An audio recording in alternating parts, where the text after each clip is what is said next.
उद्धव ठाकरेंचं हिंदुत्व तुम्हाला मान्य आहे? तुम्ही लोकांना कसं कन्व्हिन्स करताय की Shiv Sena is the best option?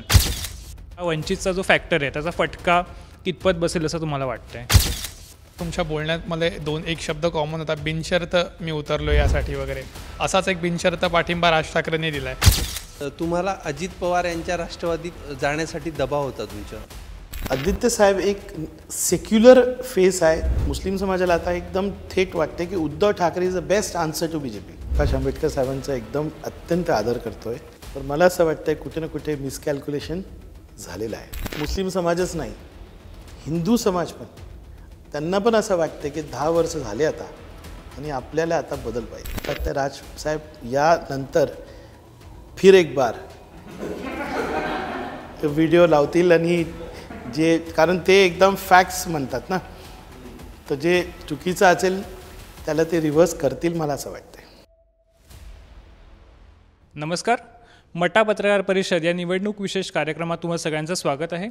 आजचे आपले पाहुणे आहेत, त्यांनी मुंबईत नगरसेवक पदापासून सुरुवात केली आणि पुढे ते भिवंडीचे आमदार झाले. उद्धव ठाकरे असो किंवा देवेंद्र फडणवीस, सर्वपक्षीय नेत्यांशी त्यांचे राजकीय संबंध आहेत. त्यांनी नुसता राजीनामा बाहेर काढला आणि त्याचे हादरे बसले ते थेट उत्तर प्रदेशात अखिलेश यादव यांना. एक मराठी मुस्लिम आमदार गेल्या महिनाभरापासून शिवसेनेसाठी झटतोय. मटा पत्रकार परिषदेत आज आपण स्वागत करूयात समाजवादी पक्षाचे आमदार रईस शेख यांचं. रईसजी, तुमचं खूप खूप स्वागत आहे. नमस्कार, थँक्यू. गप्पांना सुरुवात करूयात मटा ऑनलाईनचे संपादक प्रशांत जाधव यांच्यापासून. रईसजी, तुमचं मटा पत्रकार परिषदेत स्वागत. आत्ताच तुमची ओळख करून दिली, तुम्ही राजीनामा दिला होता, तर नेमकं राजीनाम्याचं कारण काय होतं? आणि तुम्ही असं सांगितलं होतं की दलाल आहे पक्षामध्ये, तर ते तुमची नाराजी दूर झाली का? असेल तर का, आणि नसेल तर तुमची नाराजी अजून त्या दलालांवर आहे का? बघा, राजीनामा जेव्हा मी दिलं होतं तर मी स्पष्ट केलं होतं की माझा व्यक्तिगत काही विषय नव्हता. आणि जेव्हा तुम्ही राजीनामा पक्षाकडे देता म्हणजे तुम्हाला डायलॉग पाहिजे. समाजवादी पक्षामध्ये कसं झालेलं आहे, लोक येतात, आमदार बनतात आणि सोडून देतात. मला पक्ष सोडायचा नाही हा माझा विषय, पण पक्षामध्ये ज्या पद्धतीने आपण समाजापुढे विषय ठेवतो, आपली विचारधारा ठेवतो त्याच्यामध्ये मला असं वाटतं आहे की समाजवाद कुठे बॅकडोरमध्ये गेलेला आहे. आणि आपण जे विषय घेतो समाजामध्ये तो इन लाईन विथ इंडिया अलायन्सची जी विचारधारा आहे आणि जी पक्षप्रमुख आहेत अखिलेश यादवजी, त्यांनी जी भूमिका घेतली आता PDAची, म्हणजे जे वंचित समाज आहेत, अल्पसंख्यक आहेत, पीडित समाज आहेत, त्यांची आपल्याला मुद्दे घेऊन इंडियामध्ये काम करायचा, ही एक लाईन पक्षाने दिलेली आहे. मला असं वाटतं आहे की ते न घेता आपण आज काय म्हणतो आहे की एका समाजाला तिकीट मिळाली नाही, तर ती माझी एक वैचारिक लढाई होती. पक्षपुढे मी सगळं ठेवलेलं आहे. मला सांगण्यात आलेलं आहे की 4 जून नंतर आपण याच्यावर विचार करू. तर in the interest of India alliance, in the interest of party, आता मी डिसाईड केलेलं आहे की आपण काम करू.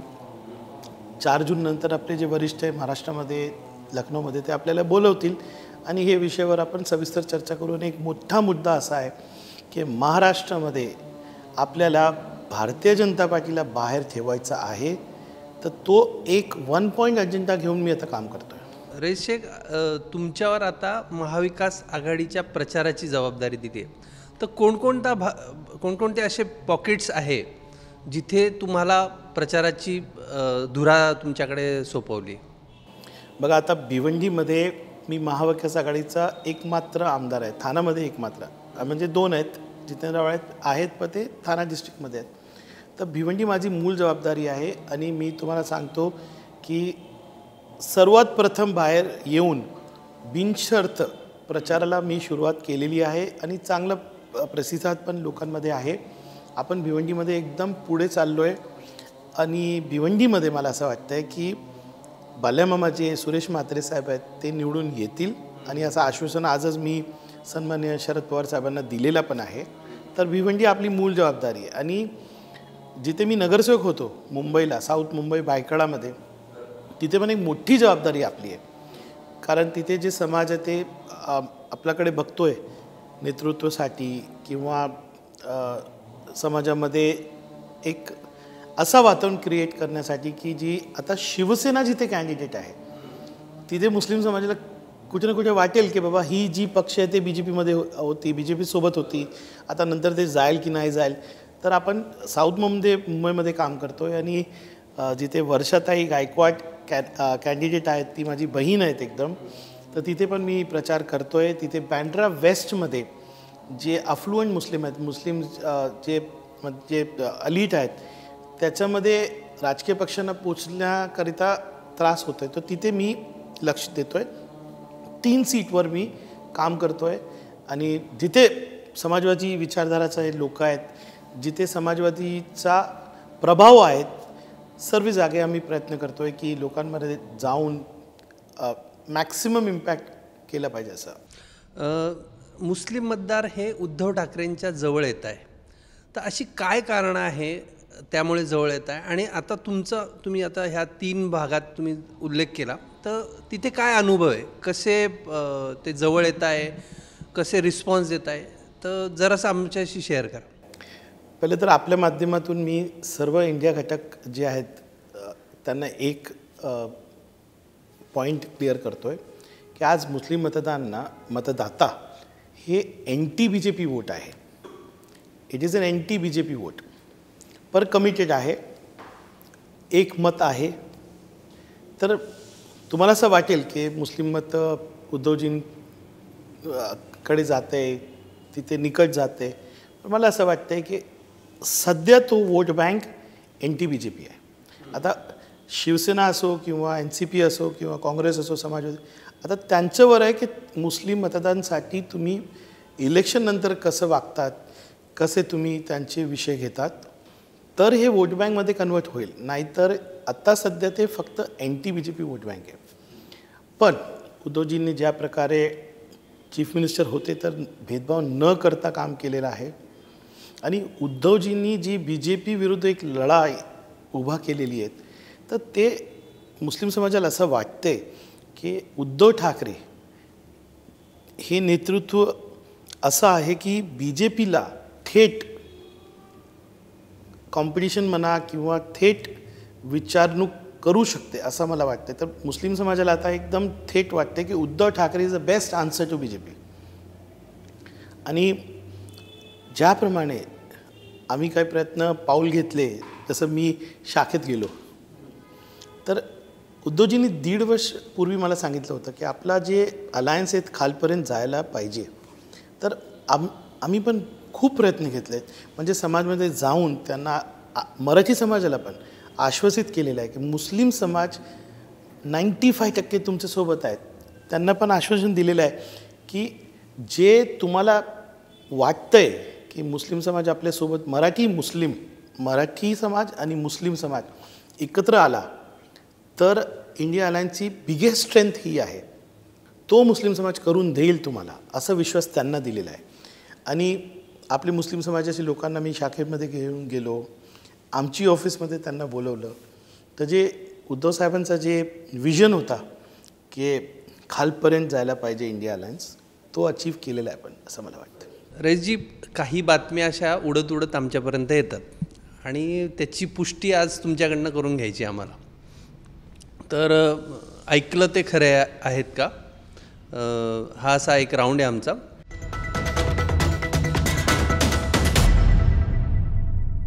रईस शेख हे अबू आझमी यांच्यावर नाराज आहेत, ऐकलं ते खरं आहे? बघा, मी अबू आझमीचा भाऊ आहे, मी त्यांचा मुलगासारखा आहे. आणि एखादा मुलगा नाराज होऊ शकतो ना, याच्यामध्ये चुकीचं काय आहे? ते पण माझ्यावर नाराज होऊ शकतात. पण ती नाराजगी आमची कुटुंबाची आहे, आपली परिवाराची आहे. आणि नाराज होणं हे एक छोट्या भाऊचा अधिकार आहे. तर नाराज आहे ना, पण ते आमच्या कुटुंबाचं आहे. आणि रिलेशनशिप काय आहे, तुम्हाला काय वाटतं, एक वन वेच व्हायला पाहिजे का? बरं. सुख दुःख हे सगळं पाठ येतच. अजून एक महाविकास आघाडीच्या जागा वाटपामध्ये रईस शेख यांना भिवंडी लोकसभा मतदारसंघाची जागा हवी होती, त्यामुळे सुद्धा ते नाराज होते. ऐकलं ते खरं आहे? नाही नाही, कधीच नाही. मी एवढा मोठा झालेला नाही आहे. मला आता माझं क्षेत्रामध्ये काम करायचं आहे, विधानसभेमध्ये काम करायचं आहे, शिकायचं आहे. आणि MP सारखा स्टेचर माझा नाही आहे हे मला कळतं आहे.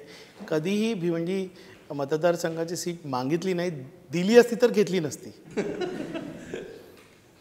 तुमचं नाराजी नाट्य सुरू होतं त्यावेळेस अशी एक बातमी होती की तुम्हाला अजित पवार यांच्या राष्ट्रवादीत जाण्यासाठी दबाव होता तुमच्यावर. दबाव कधीच नाही होता. दादांना मी अत्यंत सन्मान करतो आहे. त्यांचं राजकारण मला आवडतं, पण जिथे ते आहेत ना तिथे मी कधीच जाऊ शकत नाही.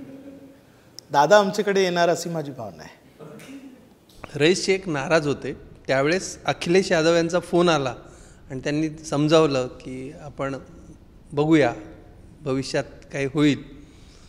ऐकलं ते खरं आहे? नाही, त्यांचा फोन असंच येत असतं, कारण मी एक आमदार आहे त्यांचा, तर फोन तर येत असतं. ही विषय पण त्यांनी सांगितलं आहे मला. पण मला असं वाटतं की अबू आझमी साहेबांच्या जे नेतृत्व महाराष्ट्रामध्ये आहे त्याला कधीही बायपास करणं माझ्यासाठी, आम्ही एक परिवार आहात. म्हणजे परिवार जेव्हा असतात ना तर राजकारण बाजूला असतं. तर अखिलेश यादवजी आमचे नेते आहेत, ते संवाद करतात आम्हाशी, त्यांची पण जबाबदारी आणि आम्ही त्यांचं ऐकतोय. पण मला असं वाटतं की अबू आझमी साहेबांनी मी सोबत बसून आमचे पक्षाचे, आमचे परिवारचे कोणतेही मुद्दे असतील त्याला सॉल्व्ह करू शकतो. राष्ट्रवादीच्या शरद पवार गटाकडनं तुम्हाला सामील होण्याची ऑफर होती. आता महाराष्ट्रामध्ये कसं झालं आहे ना, सर्वांची ऑफर सर्वांना आहे. कोणताही पक्ष असं राहिलं नाही. तुम्ही कुठे गेला ना, तू ये. मी अबू आझमी साहेबांना पण सांगितलं की तुमच्या घरात एक लग्नाची वयाचा मुलगा आहे तर त्याला म्हणतात ना, रिश्ते तो आएंगे ही. तर हे तुमच्यावर आहे. मी तुम्हाला एक सांगतो, जे व्यक्ती लढतोय ना तो कधीच जाणार नाही, कारण त्याला राहायचं आहे. आणि जानेवाले ना वो जाते. पण मला असं वाटतं आहे राजकारण असं झालेलं आहे, कुणी कुठे जातोय हे सगळं बंद व्हायला पाहिजे. आणि सर्वांची ऑफर सर्वांना आहे. भिवंडी विधानसभा हा भिवंडीच्या लोकसभेत येतो आणि तिकडे मुख्य लढत जी आहे ती कपिल पाटील आणि बाळामामा म्हात्रे यांच्यात आहे. परंतु जो तिसरा उमेदवार आहे निलेश सांबरे, त्यांच्या एंट्रीने ह्या दोघांची पण जरा धाकधूक वाढल्याची, म्हणजे दोन्हीकडे पण तशी चर्चा आहे. तर तुम्ही तिकडे प्रचार वगैरे करताय, तर तुमचा काय अंदाज आहे, भिवंडीत काय होईल? बघा, सांबरे साहेबांनी काम केलेलं याला नकारता येत नाही. पण हा निवडणूक जो आहे लोकांना हॉस्पिटलमध्ये पोचवायचं किंवा काय वाटप करवायचं याचं निवडणूकच नाही ना. हां, हे याचं निवडणूक नाही. त्यांनी काम केलेलं आहे. लोकांना असं वाटत होतं की ते येतील काँग्रेसतून, पण मला असं वाटतं की सांबरे साहेब जे मतं घेतील ते अर्धे यांचे अर्धे त्यांचे घेतील आणि त्याचा नेट रिझल्ट 0 असेल.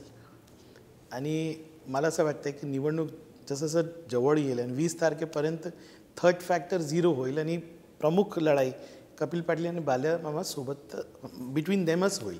महाविकास आघाडी जागा काढू शकेल ती? 100% रेकॉर्ड करून घ्या. तुम्ही भिवंडीमधून कितीचं लीड द्याल त्यांना? मला असं वाटतं भिवंडी ईस्ट जिथे मी आहे तिथे 80,000चं लीड होईल.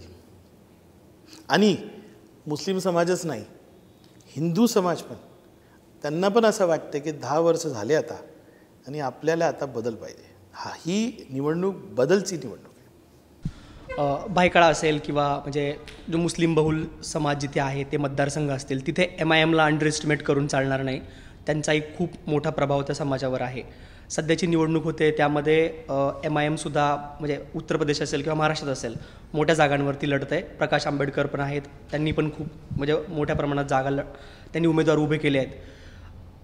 MIMला जो म्हणजे जी लोक सपोर्ट करताय सध्या मुस्लिम समाजातली, त्यांना तुम्ही कसं कन्व्हिन्स करणार आहे आता? थँक्यू, तुम्ही हे प्रश्न काढला आहे. तुम्ही एक बातमी बघितली नाही, तेलंगणामध्ये MIMनी आता समर्थन कुणाला दिलं आहे? काँग्रेसला. उत्तर प्रदेशमध्ये एक एक करून ते काँग्रेस किंवा समाजवादीला समर्थन करत आहे. महाराष्ट्रामध्ये किती आहेत त्यांचे कॅन्डिडेट? 3-4. आणि त्यांचे प्रमुख नेते प्रचार करत नाही. म्हणजे MIMला पण आता कळतंय की कोणती बाजू घ्यायची. आणि जसं राज ठाकरे साहेब एकदा फिर एक बार होणार आहेत. MIM झाली आहे, झाली. तुम्ही बघा ना, मी तर काय सांगत, तुम्ही आता या इंटरव्ह्यू नंतर बघा तेलंगणामध्ये अकबर ओवैसी साहेबांचं भाषण बघा, उत्तर प्रदेशमध्ये काय चाललं आहे ते बघा, त्यांचे कॅन्डिडेट प्रचार करतात की नाही करतात ते बघा. समाज जे काही पक्ष असेल, व्यक्ती असेल, जे इंडिया अलायन्ससोबत नाही आहे, समाज त्यांना नकारत आहे, ही भूमिका मुस्लिम समाजाने घेतलेली आहे. उद्धव ठाकरेंचं हिंदुत्व तुम्हाला मान्य आहे?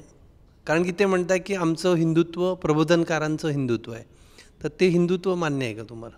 सध्या मी इलेक्शन मोडमध्ये आहे, तर मी सांगणार असं आहे की उद्धव साहेब जे आता सांगतात त्याला 100% विश्वास ठेवतो आम्ही. आणि मला असं वाटतं आहे की उद्धव साहेब त्याचप्रमाणे एक स्वराज्यामध्ये कसं सर्व घटकांना घेऊन चालणं, आणि महाराष्ट्र काय, महाराष्ट्रामध्ये कोणताही राजा असो त्यांनी सर्वांना न्याय देण्याचं काम केलेलं आहे. तर मला असं वाटतं, मला विश्वास आहे की उद्धव साहेब महाराष्ट्राचं नेतृत्व करतीलच. आणि त्यावेळी हे जे हिंदुत्व ते म्हणतात त्याची अंमलबजावणी होईल आणि सर्वांना सोबत घेऊन ते चालतील असा माझा विश्वास आहे, ठाम विश्वास आहे माझा. दक्षिण मुंबईच्या लोकसभेच्या अंतर्गत येणारी भायखळा विधानसभा, त्या भायखळ्यात तिथं तुमच्याकडं विशेष महत्त्वाची जबाबदारी आहे. आपल्या गप्पांमध्ये तुम्ही असं सांगितलं मगाशी की अरविंद सावंतांच्या प्रचारांची धुरा भायखळ्यापुरती माझ्याकडे आहे आणि मुस्लिम समाजाला कन्व्हिन्स. असे कैक मुस्लिम असतील 80-85 क्रॉस केलेले, 25शीतले, 35शीतले, 50शीतले, ज्यांनी कधीच शिवसेनेला मतदान केलं नाही, त्यांची पहिली वेळ आहे शिवसेनेला मतदान करण्याची. त्यांच्या मनात नेमकी काय खतखत आहे आणि तुम्ही लोकांना कसं कन्व्हिन्स करताय की Shiv Sena is the best option? पहिले मी तुम्हाला सांगतो की आता आम्ही काय केलेलं आहे, इंडिया अलायन्सला पुढे ठेवलेलं आहे आणि इंडिया अलायन्सचा आता सिम्बल मशाल आहे, आम्ही तसंच त्यांना सांगतो. पण काल माझी रॅली होती मदनपुरेमध्ये. मदनपुरा म्हणजे आपला समाजाचा एक सर्वात इम्पॉर्टंट एरिया आहे, तिथूनच ज्याला म्हणतात हवा फिरते. तिथे मी बघितलं 80 वर्षाचे लोक असतील, 50 वर्षाचे लोक असतील, त्यांच्या मनात ना आम्ही अरविंद सावंतसोबत उभा आहात, तो चित्र पाहून त्यांना असं वाटतं की नाही, रईस शेख पण आहे आणि हा मुलगा काय त्याला म्हणतात ना चुकीचा निर्णय करणार नाही. तर लोक बाहेर आलेत. अरविंदजी पण एकदम सॉफ्ट माणूस आहेत, तर त्यांनी पण एक जसं म्हणतात ना समाजाला जोडून ते चालले, मस्जिदीत ते आले. आणि उद्धव साहेब एक सॉफ्ट फेस आहेत. आणि आदित्य साहेब, मी तुम्हाला सांगतो, लोकांना ते असेसमेंटच करू शकत नाही तुम्ही की आदित्य साहेबांचा इम्पॅक्ट काय. आदित्य साहेब एक सेक्युलर फेस आहे, हे लोकांना ॲक्सेप्ट करणं एकदम सोपं आहे. तर मला असं वाटतं की आम्ही एकत्र आलो आहे, ते बॉन्डिंग ते बघतात, आमच्यामध्ये बॉन्डिंग ते बघतात. विश्वास आता लोकांना आहे की हां शिवसेनेला मत टाकायचं आहे. पहिले तर आपल्याला BJP नको, तर हेच ऑप्शन आहे. आणि जी महिन्याभरात जी बॉन्डिंग झालेली आहे आमची सर्वांची, ती बॉन्डिंग बघून लोकांना आता विश्वास वाटतं आहे की हां खरोखर महाविकास आघाडी येईल, महाविकास आघाडी सर्वांना न्याय देईल. आणि उद्धव साहेब पण लोकांना भेटतात. आता कब्रस्तानचे विषय असो किंवा आमचे हेल्थचे विषय असो, जे काही विषय त्याला ऐकतात. तर एक पॉझिटिव्ह एन्व्हायरमेंट झालेलं आहे. तुम्ही शिवसेनेच्या शाखेत गेलात आणि शिवसेनेचे शाखाधिकारी, शाखाप्रमुख तुमच्या कार्यालयात आले, कारण तुमच्या प्रभागात काही शिवसेनेचं काही शाखा वगैरे नव्हती. तुम्ही मगाशी किस्सा सांगितला, तर तो किस्सा जरा पुन्हा प्रेक्षकांना सांगा. बघा, एक बॅकग्राऊंड तर आहे. 1992च्या रायट्सनंतर जी वातावरण झाली आणि त्या वातावरणामुळे शिवसेना आणि आमचा समाज एक लॉगरेज ज्यांना म्हणतात ना त्यावर होता. आणि एक शाखामध्ये जायचं नाही, शिवसेनेचा झेंडा लावायचा नाही, एकदम अशी वातावरण होतंच. पण मला असं वाटलं की मी शाखामध्ये गेलो तरच लोकांना वाटेल की हाच मार्ग आपल्याला घ्यायचा आहे. तर एक संध्याकाळी मी तिथे गेलो आणि जेव्हा मी गेलो तर आमचे जे त्याला म्हणतात वॉर्ड अध्यक्ष वगैरे आहेत ते सगळे मुस्लिम आहेत आणि त्यांची मुस्लिम प्रॅक्टिस आहे. तर त्यांना घेऊन गेलो मी तिथे. जेव्हा तिथे मी गेलो तर आमचे लोक पण एकदम नर्वस होते आणि त्यांचे लोक पण नर्वस होते. तर मी त्यांना सांगितलं की आता बाबा आपल्याला जिंकायचं आहे आणि सोबत बसून जेवण घेतलं नाही, चहा घेतली नाही तर आपण जिंकू शकत नाही. हे एकदम फॅक्ट आहे, त्याला स्वीकारा तुम्ही. तर तिथे जे आपले शाखाचे लोक होते त्यांचे पण प्रश्न होते. त्यांना वाटत नव्हतं की मुस्लिम समाज एवढा एकत्र येऊन वोट देईल. तर मी त्यांना सांगितलं आम्ही 95% तुम्हाला वोट देऊ, 95% बिनशर्त. आणि त्यांचं त्यांना असं वाटत होतं की आता BJPची जी प्रॉपगंडा टीम आहे ती उद्धव साहेबांचे पुराणे जे व्हिडिओ आहेत ते काढतील, बाळासाहेबांचे काढतील. मी त्यांना सांगितलं की काहीही येऊ द्या, आम्हाला काहीच फरक पडत नाही. तुम्ही आम्हाला ओळखतात, आम्ही तुम्हाला ओळखतात, आम्हाला सगळं बॅकग्राऊंड माहीत आहे. तर तुम्ही काय काळजी घेऊ नका. आणि असा काय व्हिडिओ आला तर रईस शेख त्याला उत्तर देईल, तुम्हाला द्यायची गरज नाही. तर हे झालं. आमचे पण लोक होते. आणि सर्वात इम्पॉर्टंट भाग काय झाला, मी आमच्या लोकांना काय सांगितलं की अरे बाबा यांची प्रचार सामग्री घ्या, झंडे घ्या आणि लावा.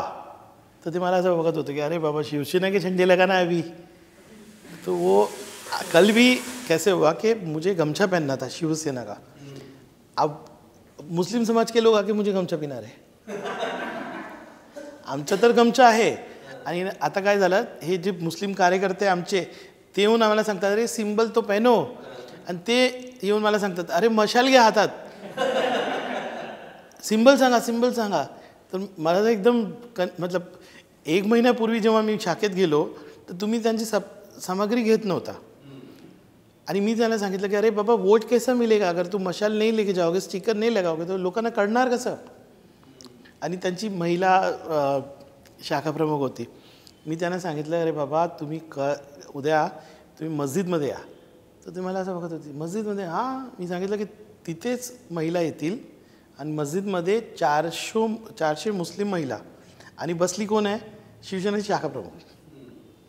तर ही जी बॉन्डिंग आहे ना, ते फक्त प्रचार किंवा फक्त इलेक्शन मर्यादित नाही राहणार आहे. माझा जे उद्देश आहे 1.5 करोड मुस्लिम आहेत महाराष्ट्रामध्ये. मला असं वाटतं आहे जे पूर्वीचे नेते होते त्यांनी इंटेन्शनली हे कल्चरल बॉन्डिंग होऊ दिली नाही. आता मी समर्थन केलं शाहूजी महाराजांचा. तर मी मुस्लिम समाजाला येऊन सांगितलं की शाहूजी महाराज कोण आहेत. हे एवढे वयस्कर माणूस आज बाहेर पडून इलेक्शन लढतात तर कुणासाठी? हे फक्त मराठी लोकांसाठी करतात का? हे तुमच्यासाठी आहे. रोहित पवार ईडी समोर जाऊन फेस करतात हे फक्त मराठी लोकांसाठी, तुमच्यासाठी आहे. आज संजय राऊत जे करतात हे तुमच्यासाठी आहे. कसं झालेलं आहे, मराठी कल्चर किंवा मराठी समाजामध्ये जे शाहू फुले आंबेडकर विचारधारा आहे तीच विचारधारा सोशलिस्ट आहे, तीच विचारधारा आमचे जे धर्मगुरू त्यांची आहेत. हे बाउंडिंग क्रिएट करणं महाराष्ट्रामध्ये इम्पॉर्टंट आहे. आणि माझी लाईफचं सर्वात इम्पॉर्टंट आता लक्ष्य काय की जी महाराष्ट्रामध्ये मुस्लिम समाज आहेत त्यांना मराठी समाज असो किंवा वेगवेगळे घटक असो त्यांना एवढा जवळ आणायचं आहे की मेन स्ट्रीम साईड स्ट्रीम काहीच राहणार नाही, फक्त मराठी महाराष्ट्रीयन राहणार आहे असा माझा उद्देश आहे. आणि ही सर्वात चांगली मला मुभा भेटली होती की आपल्याला सर्वांना एकत्र आणू. पर चॅलेंज मोठे नेत्यांचं आहे. आम्ही हे करून दिलं, लोकांना सोबत आणलं. आता तुम्ही कसं याला जतन करता किंवा तुम्ही याला कसं मेंटॉर करता हे तुमच्यावर आहे. कारण आम्ही निर्णय घेणारी माणसं नाही आहेत, आम्ही फूट सोल्जर आहेत. आम्ही तुमचा विजन इम्प्लिमेंट केलेला आहे. तर आता तुम्ही कसं याला जपून ठेवणार आहेत हे तुमच्यावर आहे. आपला पुढचा राऊंड असणार आहे. आम्ही काही फोटो दाखवू तुम्हाला. तुमच्या त्यांच्याबद्दलच्या काय भावना आहेत त्या तुम्ही सांगा.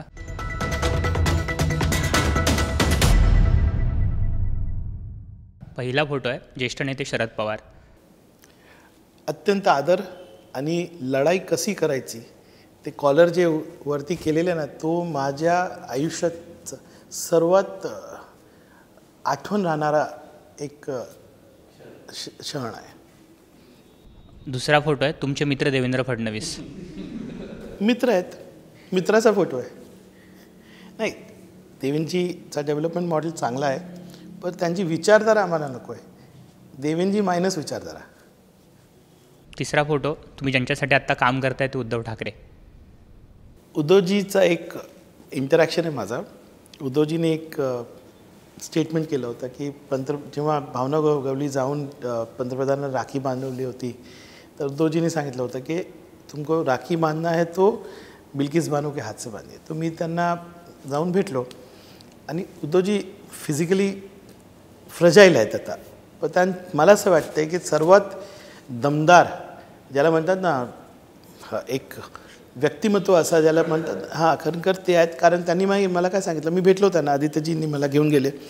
मैंने कहा हिंदुस्तान में मर्द एक ही है, उद्धव ठाकरे, क्योंकि आप ही ये वाक्य कर सकते हैं. तो उन्होंने मुझे कहा था तू साथ में रहे, अपन राखी पिनाएंगे. तर ते उद्धव ठाकरे आहेत. मराठा कसा असावं आणि मर्द कसा असावं हे उद्धव ठाकरे. चौथा फोटोत तुम्ही ज्यांच्यावर आत्ता नाराज आहात ते अबू आझमी. नाही, मी नाराज नाही आहे. अबू आझमी साहेबांनी आम्हाला घडवलं. अबू आझमी साहेबांनी एक समाजासाठी लढाई केलेली आहे आणि मला असं वाटतं त्यांची लेगसी आम्ही पुढे नेऊ. समाजासाठी खरोखर न्याय घेणं, त्यांची स्टाईल माझी स्टाईलमध्ये फरक आहे. पण हा माणूस 30 वर्ष ऑपोजिशनमध्ये राहून कोणताही लोभ न घेता लढत राहिला आहे.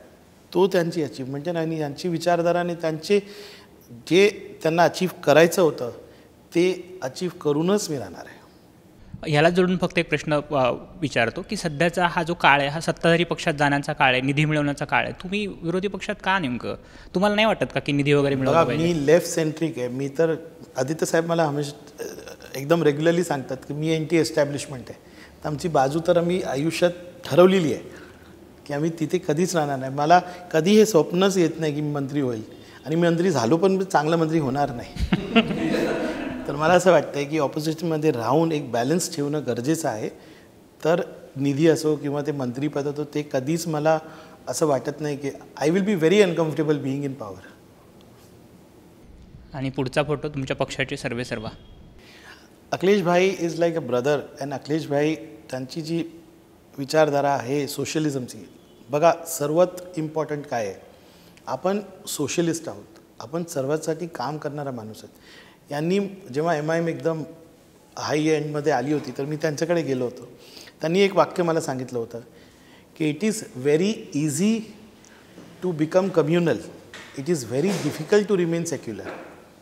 तर ते वाक्य माझं एकदम डोक्यात आहे. कम्युनल होणं हे एकदम सोपं आहे, पण सेक्युलर राहणं देशामध्ये हे डिफिकल्ट आहे. ते सेक्युलर राहिलेत आणि Akhilesh model of development is impressive. Akhilesh model of leadership is very impressive. मला असं वाटतं की पक्षांनी उत्तर प्रदेश बाहेर येऊन काम करावा आणि अखिलेश भाईंची जी लीडरशिप स्टाईल आहे, जी अग्रेसिव्ह लीडरशिप स्टाईल आहे, ते महाराष्ट्रामध्ये पण त्याला एक स्थान आहे ते मला वाटतं. आताचं तुम्ही गणित काय बघताय उत्तर प्रदेशमधलं? म्हणजे तुमचं बोलणं होत असेल किंवा हे म्हणजे तिथे 62च्या आसपास जागा BJPला आहे. आत्ताचं एकूण अखिलेश यादव आणि राहुल गांधी एकत्र आले आहेत, तर ते वातावरण कसं आहे आणि किती प्रिडिक्ट करू शकता तुम्ही? जेव्हा 2 महिन्यापूर्वी ही कॅम्पेन स्टार्ट झाली, आमचा एक संवाद असता, आमच्या जे बॉर्ड रूम आहे त्याचं, जेव्हा ती संवाद सुरू झाली ना, तेव्हा लोकांना असं वाटत होतं की मे बी BJP 70 क्रॉस करू शकते. आणि तेव्हा वातावरण वेगळं होतं आणि कास्ट कॉम्बिनेशन किंवा वेगवेगळ्या समाजाचं कॉम्बिनेशन हेच चर्चा होती. पण मागच्या महिन्यामध्ये कसं झालं आहे, आमच्या वॉररूमचं असं म्हणणं आहे की आम्ही 30 सीटेपर्यंत आलो आहे, ज्याच्यामध्ये काँग्रेस पण आहे. पण एक मुद्दा कसा आहे की आता तिथे जे आम्ही बोलतोय लोकांना ते मुद्द्यांवर आणि कॅन्डिडेटवर. मोदी वेव्ह किंवा राम मंदिरचा इफेक्ट ते तेवढा नाही आहे आणि सरप्रायझिंग रिझल्ट उत्तर प्रदेश देऊ शकतो असं मला वाटतं आता. कारण प्रत्येक दिवशी आम्ही ज्यांना भेटतो, मैं उत्तर प्रदेश से आ रहा हूँ, मैं इस सीट के बारे में ये बोल रहा हूँ, लोकांमध्ये एक चांगली भावना आहे आणि Uttar Pradesh can throw a surprise and that surprise will be in India surprise. पण कॉशियस व्हायला पाहिजे कारण उत्तर प्रदेशमध्ये त्यांचं संघटन मोठं आहे आणि polarisation to the last level. मी तुम्हाला उदाहरण देतो. माझा मित्र आहे कुणाल पुरोहित, त्यांनी ही बुक लिहिलेली आहे. There are hate pop singers समाजामध्ये. म्हणजे मुस्लिम समाजाची जी नेगेटिव्हिटी आहे ते स्थानिक भोजपुरी सिंगर्स असो किंवा लहान घटकाचे सिंगर्स त्यांना पण शिकून तिथे ठेवलेलं आहे. पोलरायझेशन टू दी कोर, जसं गुजरात एक लॅब झाला तसं उत्तर प्रदेश त्यांचा एक लॅब आहे. पण मला असं वाटतं आहे की जी PDAचा स्लोगन घेऊन आपण पुढे चाललो आहे ते लोकांमध्ये क्लिक झालेलं आहे आणि 5 किलो राशनचा जे राजकारण आहे ते तिथे संपेल या इलेक्शनमध्ये असं मला वाटतं. आतापर्यंत आपण निवडणूक, नेते, प्रचार ह्या सगळ्या गोष्टींवर बोललो, पण माझा प्रश्न त्यांच्यासाठी आहे ज्यांच्यावर या निवडणुकीचा सर्वात जास्त परिणाम होतो, ते म्हणजे सामान्य नागरिक. भिवंडीतच बदलापूर येतं, बदलापूर शहर, आणि बदलापूर शहरातील सर्वात महत्त्वाचा प्रश्न म्हणजे लोकल. तर तो लोकलचा प्रश्न तुमची सरकार आल्यावर सुटेल का? बघा, मी तुम्हाला सांगतो, लोकल किंवा मोबिलिटी, मी देवेंद्र फडणवीस साहेब होते ना जेव्हा DCM झाले तर पहिली मी विषय घेऊन काय केलं की आमच्या भिवंडीमध्ये कनेक्टिव्हिटी, म्हणजे मी राहतो इथे, काम करतो इथे, इथून इथे जायला किंवा मी इथे राहतो, इथे माझी शाळा आहे, तर कनेक्टिव्हिटीसाठी ना आपण एक मोबिलिटी प्लॅनच केलेला आहे. म्हणजे ट्रेन असो, मेट्रो असो, आम्ही त्यांना सुझाव केलेला आहे की आम्हाला स्मॉल बसेस द्या. तर एक मोबिलिटी प्लॅन आपण केलेला आहे आणि ही सरकार असो किंवा पूर्वीची सरकार असो, आपण त्यांना प्लॅन सबमिट केलेला आहे. आणि माझं वचन आहे तुम्हाला, बाल्यामामाला येऊ द्या, मोबिलिटीचा सोल्युशन तुम्हाला 1 वर्षात आणून देणार मी. कारण वेटलिस्ट बसेसचा टेंडर एकदम रेडी आहे. मी त्यांना सांगितलं जागोजागी तुम्ही बस थांब करा, आणि फक्त ट्रेन नाही, ट्रेन, मेट्रो, बस, रिक्षा, पब्लिक ट्रान्सपोर्ट, मोबिलिटी याचा आराखडा रेडी आहे. तुम्ही जेव्हा सांगाल मी त्याचं प्रेझेंटेशन करणार. इच्छाशक्ती नाही सरकारमध्ये, हे प्रॉब्लेम आहे. Bhiwandi is a milking centre for BJP. That is my allegation to the present leadership. आम्हाला ट्रान्सपोर्ट पाहिजे म्हणजे पाहिजे, कारण मी तिथे ॲक्सिडेंट किंवा रोड कनेक्टिव्हिटी काय तुम्हाला माहीत आहे, पण आपण ते सोडू. रजनीक, थोडासा वेगळा प्रश्न आहे. आम्ही ऐकलं की तुम्ही सुरुवात केलीत कॉम्प्युटर टीचर म्हणून, नंतर काही वर्ष दुबईमध्ये होतात. मग एवढं सगळं आरामाचं आयुष्य असताना राजकारणात यावंसं का वाटलं? I was always restless. आज पण आहे. कारण कसं आहे की मी लहान होतो ना, तर जेव्हा माझे फ्रेंड्स चाळीमध्ये खेळत होते ना, तर मी इंदिरा गांधींचं भाषण ऐकत होतो. तर तो मला आता कळतं आहे की there was a restlessness when I was in UAE. तुम्हाला माहीत नाही, मी इंटरनॅशनल बिझनेसमध्ये होतो, तर हाफ वर्ल्ड फिरून आलो आहे मी ऑस्ट्रियामध्ये होतो एकदा, आणि मला असं वाटलं की नाही, आता ऑस्ट्रिया सर्वात पीसफुल कंट्री आहे, इथेच आपण आता घर घेऊ आणि इथेच सगळं करू. त्या दिवशी माझी आईची आठवण आली मला, आणि मला कळलं भारतीय काय आहे. तो कधीही मतलब त्याला म्हणतात ना, समाधानी होऊ शकत नाही युरोपमध्ये. Material life is not life. तुमचे इमोशन्स जे असतात, भारतीय जे असतात ना, ते त्यांचे इमोशन्स असतात त्यांचे. कारण मी जे जगलो आहे तो जीवन माझे येणारी पिढीला मला द्यायचं नाही, एक चांगलं आयुष्य द्यायचं आहे, त्याच्यासाठी मी काम करतो आहे. आणि रेस्टलेस आहे म्हणून मी इथे आहे. उद्धव ठाकरेंवरील रागापोटी प्रकाश आंबेडकरांनी काही ठिकाणी मुद्दाम उमेदवार उभे केलेत, विशेषतः दक्षिण मध्य मुंबईत मुस्लिम उमेदवार दिलेला आहे. तर हा वंचितचा जो फॅक्टर आहे त्याचा फटका कितपत बसेल असं तुम्हाला वाटतंय? मी प्रकाश आंबेडकर साहेबांचा एकदम अत्यंत आदर करतो आहे. ते एकदम इंटेलेक्च्युअल आहेत, अभ्यासू आहेत. मी एकदम छोटा कार्यकर्ता आहे, पण मला असं वाटतं आहे कुठे ना कुठे मिसकॅल्क्युलेशन झालेलं आहे. जी अंडरकरंट होती किंवा आहे ते रीड करणं ना, हे नेत्यांचा कर्तव्य पण आहे, आणि तेवढा ओपन माइंड ठेवायची गरज आहे. मला असं वाटतं आहे की हे मिसकॅल्क्युलेशन झालेलं आहे. मागच्या वेळी 2019मध्ये ज्याप्रमाणे MIM आणि वंचित एकत्र होऊन जी इम्पॅक्ट झालेलं होतं त्याचा 5% पण आता मला दिसत नाही. आणि मुस्लिम समाज तर वंचित असो किंवा वेगवेगळे पक्ष जे त्यांना असं वाटतं आहे की आपण मुस्लिम समाजाचे विषय मांडतो आहे, मला असं वाटतं आहे मुस्लिम समाज कुणाचाच ऐकणार नाही. ही निवडणूक जी आहे ती नेत्यांच्या हातामध्ये नाही आहे, लोकांनी हातामध्ये घेतलेली आहे. तर कुणी असो, कुणी कितीही मोठा असो, लोकांचं जे एक्सपेक्टेशन आहे किंवा लोकांची जी भावना आहे त्याच्या विरुद्ध गेलं तर लोक ॲक्सेप्ट करणार नाही, असं माझं ठाम मत आहे. मागे एकदा तुम्ही म्हणाला होतात की रमजानसारख्या पवित्र महिन्याच्या काळात मदरशांचं बॅपिंग केलं जातं, सरकारवर तुम्ही आरोप केला होता. ते नेमकं काय कारण होतं? बघा, BJP मुस्लिम समाजाला एक्साईट करण्यासाठी किंवा त्यांना भयाचं वातावरण क्रिएट करण्यासाठी वेगवेगळे प्रयत्न करतो आहे. आता तुम्ही त्याच्या डेप्थमध्ये गेलं तर जी चाइल्ड प्रोटेक्शन ऑर्गनायझेशन आहे इंडियामध्ये, त्यांनी परिपत्रक काढलं. त्यांनी सांगितलं की मद्रसामध्ये हिंदू लोकांना एनरोलमेंट करत आहेत. तो पार्श्वभूमी घेऊन महाराष्ट्र सरकारला निर्देश दिले. महाराष्ट्र सरकारने LUCs जे स्थानिक स्वराज्य संस्था आहेत त्यांना सांगितलं, म्हणजे एक वातावरण क्रिएट केलं की मद्रासांमध्ये जा, त्यांची माहिती काढा, मुस्लिम समाज आक्रमक होईल. पण मी तुम्हाला सांगतो, मी स्टेटमेंट दिलं, पण आमच्या समाजामध्ये एकही मद्रसानी बाहेर येऊन सांगितलं नाही की आम्ही नाही देणार. आम्ही माहिती दिली आणि मी पत्र लिहिलेलं आहे, तुम्ही मद्रसांमध्ये CCTV लावा, आम्ही स्वीकारणार. बघा मद्रसामध्ये काय होते. माझा एक लक्ष आहे की माझी समाजाची मुलगी किंवा मुलगा बाहेर गेला तर तो आपल्या मर्जीने स्कार्फ घालेल किंवा दाढी ठेवेल, त्यांना लोक सन्मानपूर्वक वागणूक द्यावं, त्याच्यासाठी मी लढतो आहे आज.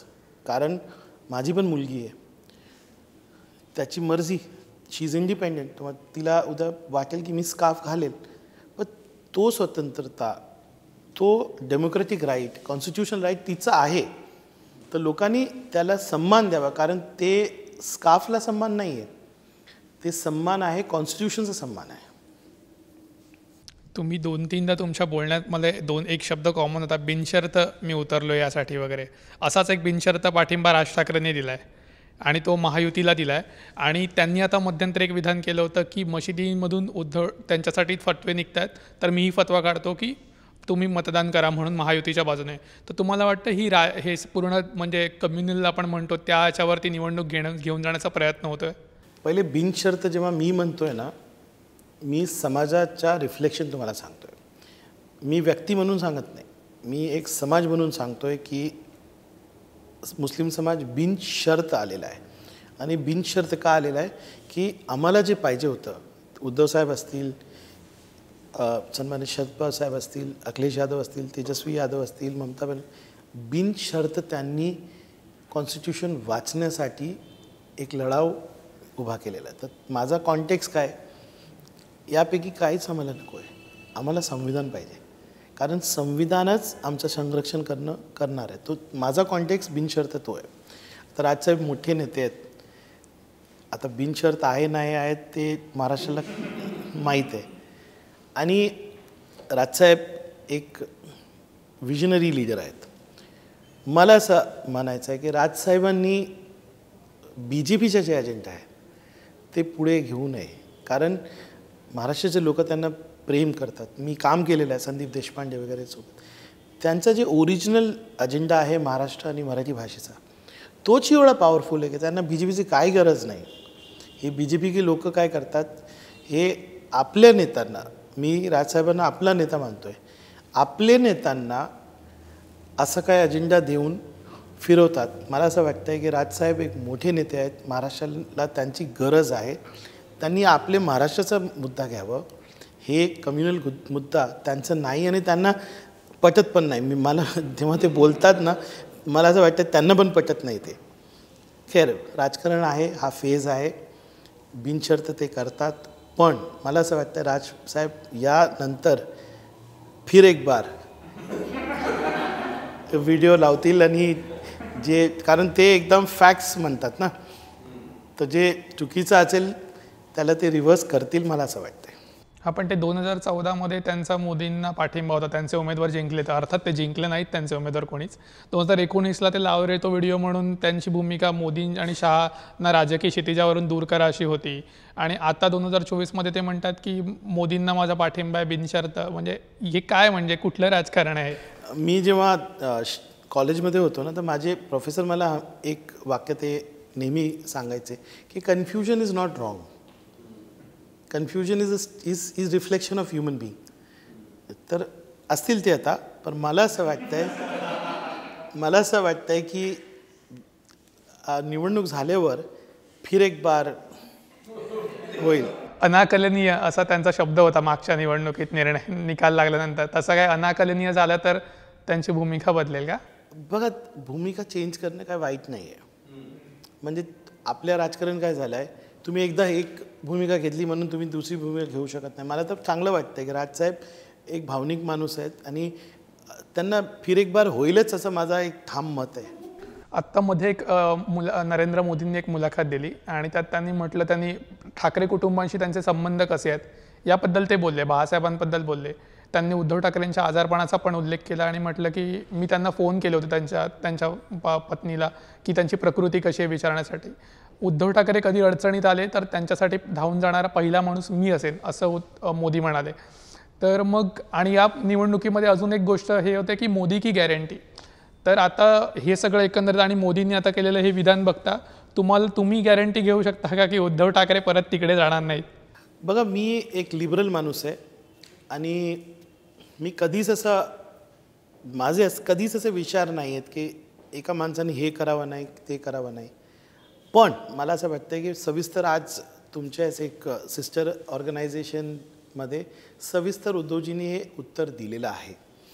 मी फक्त सांगेन उद्धवजींना की उद्धवजी, आपण महाराष्ट्राचे नेते आहात आता, महाराष्ट्राचे नेते आहात आपण, आणि महाराष्ट्राची भावना पंतप्रधानबद्दल काय आहे हे तुम्हाला माहीत आहे. व्यक्तिगत संबंध असतील पण आपण एक विचारधारा स्वीकारलेली आहेत. आपली विचारधारा जपून आपण एक इंडिया अलायन्सची विचारधारा स्वीकारलेली आहेत. आणि मला ठाम माझं मत आहे, उद्धवजींना महाराष्ट्र एवढा प्रेम देत आहे या भूमिकामुळे ते कधीच आता फिर एक बार नाही करतील असं माझं ठाम मत आहे. राहुल गांधींनी भारत जोडो यात्रा काढली, त्यानंतर भारत जोडो न्याय यात्रा काढली आणि त्यांनी पूर्ण भारतामध्ये काही एक लहर निर्माण करण्याचं काम केलं. यामध्ये त्यांनी अनेक मुद्द्यांना हात घातला, जसं की गिग वर्कर्स असतील. अगदी त्यांनी निजामुद्दीन स्टेशन असेल दिल्लीचं, तिथे कुली लोकांसोबतसुद्धा त्यांनी चर्चा केली आणि त्यांना विश्वास दिला की आम्ही जेव्हा आमचं सरकार स्थापन होईल तेव्हा आम्ही तुमच्यासाठी काम करू. तुम्हाला माहिती आहे, तुम्ही भिवंडीमध्ये आमदार आहात आणि Bhiwandi is one of the largest logistic hub of India. आणि जवळ नीती आयोगाचाच एक डेटा आहे की आता सध्या 77 लाख जवळपास गिग वर्कर्स भारतामध्ये काम करतात आणि 2029पर्यंत ते म्हणजे ती संख्या जी आहे ती जवळपास 1 करोडच्या वर जाणार आहे. आणि भिवंडी एक हॉटस्पॉट आहे त्याचा. पण आपण हे सगळं बघत असतो तेव्हा त्यामध्ये एक हार्श रियालिटी अशी आहे की तिथं काम करणारी जी मुलं आहेत, तरुण आहेत, तरुणी आहेत, त्यांना कुठल्या सुविधा मिळत नाहीत किंवा त्यांचं जे मिनिमम वेज आहे, ॲमेझॉन, फ्लिपकार्टसारख्या कंपन्या आहेत किंवा इतरही उबरसारख्या कंपन्या आहेत, ज्या इंटरनॅशनल कंपन्या आहेत, आणि त्यांनी जे वेज डिसाईड केलेलं असतं तितकं मिळतं आहे का इथल्या तरुणांना आणि त्यांचे इतर काही इश्यू. त्यासाठी तुम्ही एक स्थानिक आमदार म्हणून आतापर्यंत काय प्रयत्न केलेत आणि तिथल्या तरुणांची किंवा तिथल्या ज्या कामगारांची होणारी पिळवणूक आहे त्याला सध्या तिथे जबाबदार कोण आहे? कारण सगळं जो लॉजिस्टिक हब आहे ह्या सगळ्या गोष्टी तिथे घडत आहेत. सर्वात प्रथम माझं मत काय आहे की भारतीय जनता पार्टीने एक घटक ज्याला सर्वात निराशा केलेली आहे तो आहे यूथ. म्हणजे कॉर्पोरेट इंटरेस्ट पुढे ठेवण्यासाठी आपल्या देशाची यूथला कसे आपण एक्सप्लॉइट करू शकतो त्याचा उत्तम उदाहरण म्हणून गिग वर्कर आहे. म्हणजे सोशलिझमचा एक डाऊनफॉल सारखा चालला आहे. लेबर वेलफेअर पण डाऊनफॉलकडे चाललं आहे. सरकार जे असतं ना ते बिझनेस करण्याचा ऑर्गनायझेशन नसतं. फक्त जसं राहुल गांधी म्हणतात की फ्यू लोकांचा 22 लोकांना तुम्ही बेनिफिट देण्यासाठी आपले तरुणांना एवढा अत्याचार करू शकतात. मतलब सरकार किती क्रुअल होऊ शकतो त्याचं उदाहरण भिवंडी आहे. आमचे खासदार कोण आहेत? सन्माननीय कपिल पाटील साहेब. 10 वर्ष ईडी लावायची ना, लावून बघा की हे जे लॉजिस्टिक पार्कमध्ये आमचे मुले काम करतात त्यांची पगार कुठे जाते, लावा त्याच्यावर. सत्य येईल बाहेर. म्हणजे तुम्ही टेंडरमध्ये रस्ता खोदण्यामध्ये पैसे कमवतात, मला काय प्रॉब्लेम नाही, ते करा तुम्ही. पण लोकांना तुम्ही त्यांची पगारमध्ये हात मारतात. हे कसं प्रकरण आहे? राहुल गांधी साहेबांनी जी न्यायमध्ये आपला मॅनिफेस्टो काढलेला आहे, माझं मत आहे की तो एकदम भारतामध्ये 75 वर्षामध्ये जे मॅनिफेस्टो बाहेर आलेत त्यामध्ये सर्वात चांगला मॅनिफेस्टो आहे. यूथला प्राधान्य आहे, गिग वर्करची दखल आहे. आणि जी यात्रामध्ये ते फिरलं आहेत आणि मला थँक्यू म्हणायचं आहे त्यांचे जे काही थिंक टँक असतील की त्यांना बाहेर काढलं आणि भारत काय इंडिया काय ते त्यांना आता मतलब त्यांना आता कळतं आहे काय आहे. गिग वर्कर्स म्हणजे काय? सिम्पल कॉन्ट्रॅक्टमध्ये फक्त एक 12,000 किंवा 14,000 किंवा 16,000चे पैसे तुम्हाला जिवंत राहण्यासाठी जेवढे पैसे पाहिजेत ना तेही तुम्हाला भेटणार नाही अशी परिस्थिती करणं हे गिग वर्कर आहे.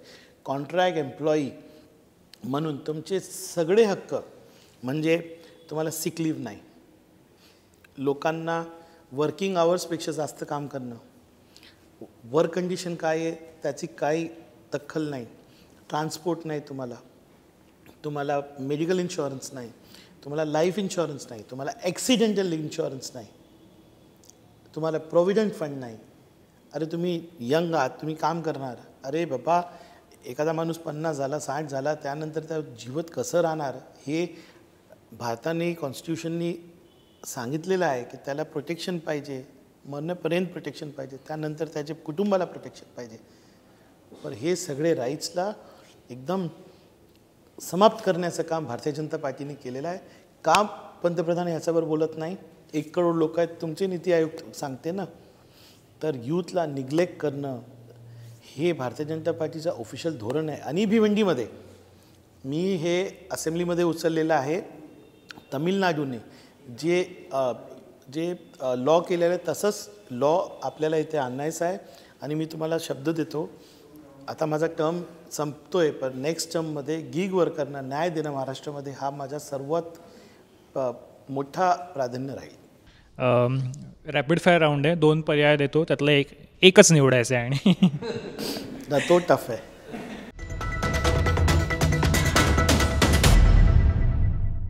तुमच्या दृष्टीने मुख्यमंत्री म्हणून कोणी चांगलं काम केलं, उद्धव ठाकरे की देवेंद्र फडणवीस? टफ. उद्धव ठाकरे. मुस्लिम समाज कोणत्या नेतृत्वाकडे आशेने पाहतोय, उद्धव ठाकरे की शरद पवार? उद्धव ठाकरे. अच्छा, पुन्हा एकदा उद्धव ठाकरे. राजकारणापलीकडे जाऊन तुमचा जवळचा मित्र कोण आहे, अजित पवार की आदित्य ठाकरे? आदित्य ठाकरे. तुम्हाला खासदार म्हणून कोणाला बघायला आवडेल, बाळ्या मामा म्हात्रे की निलेश सांबरे? बाळ्या मामा. पण तुमचे निलेश सांबरेंशी चांगले संबंध आहेत. आहे, पण आपल्याला आता इंडिया अलायन्स आपल्याला एक नंबर पार्लमेंटला द्यायचा आहे. आणि बाळ्या मामा चांगला माणूस आहे. मी तुम्हाला सांगतो. कुठल्या भागाचं प्रतिनिधित्व करताना आनंद वाटला, भिवंडी की नागपाडा? दिस इज टफ. कारण तुम्ही जेव्हा निवडून येतात ना तुमची चॉईस नसते ते, आणि एका भागाला सिलेक्ट करणं ते चुकीचं होईल. नागपाडामध्ये फ्लेवर वेगळं होतं, पण नागपाडाने मला अर्बन प्लॅनिंग शिकवलं, भिवंडीने मला सोशल डेव्हलपमेंट शिकवलं. म्हणजे तिथे अभाव आहे सोशल डेव्हलपमेंटचा, तर तिथे काम करणं म्हणजे खालच्या लोकांमध्ये जाऊन मटर्निटी वेलफेअर किंवा ट्रान्सपोर्ट. आणि नागपाडाचे लोक असो किंवा मुंबईचे लोक दे आर ब्लेस्ड. पण तिथे नागपाडामध्ये अर्बन प्लॅनिंग कशी आहे, शाळा आहे आपली तिथे, तर वेगळा एकदम फ्लेवर आहे तो. मुस्लिम समाजासाठी कोणतं सरकार सत्तेत असावं असं वाटतं, महाविकास आघाडीचं की महायुतीचं? Mahavikas Aghadi. I am not a typical politician by the way. यंदाची निवडणूक सर्वार्थाने वेगळी असं आपण म्हणतोच आहोत. आणि आता पाहतोय जेव्हा समाजवादी पक्षाचा आमदार शिवसेनेच्या उमेदवाराचं काम करतोय. हे होते रईस शेख. त्यांनी आपल्या मटापत्राविषयी सहभागी होत वेगवेगळ्या प्रश्नांना उत्तरं दिली, विविध विषयांवर भाष्य केलं आणि वेगवेगळ्या राऊंड्सना सामोरे गेले. रईसजी धन्यवाद आणि आगामी निवडणुकांसाठी प्रचारासाठी तुम्हाला शुभेच्छा. Thank you very much all of you. Thank you. तर मटापत्राविषयीचे वेगवेगळे भाग पाहायला विसरू नका. धन्यवाद.